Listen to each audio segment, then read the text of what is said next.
سلام علیکم به همه آنهایی که همین رو که تماشا میکنن. اولا به همه مردمی خلق توجیه خانه آبادی ترین سطح رو بازی میکنم و بعدا یک چیز رو گفتنی بدم من به همه شما. راستی امروز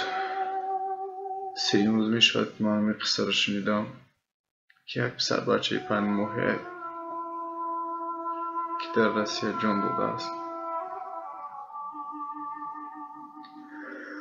راستی این قصه من رو خیلی ناراحت کرد. من فکر میکنم نه تنها من رو، همه مسافران این قصه ناراحت کرد. من از حکومتداران تاجیکستان، از دولتمندان تاجیکستان همین رو خواهش کردم.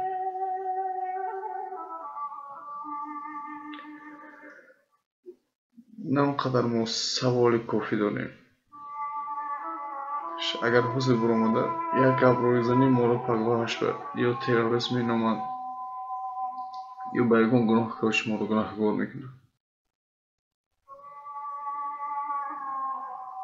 شما پروسه خواهشم همین است که لااقل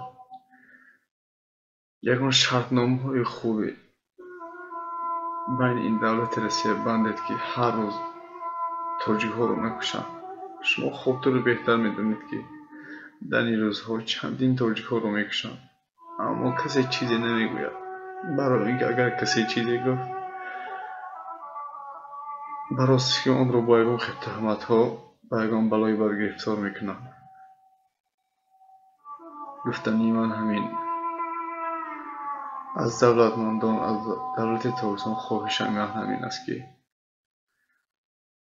یگان شرطنامه و یگان قانون‌های نو اقلا بین روسیه بندید که هر از اینقدر تاجیک ها رو نکشند. امروز بچه 5 ماهه رو کشتن. فردا کی میدونه نوبتی کیست؟ فردا کی میدونه که نوبتی کیست؟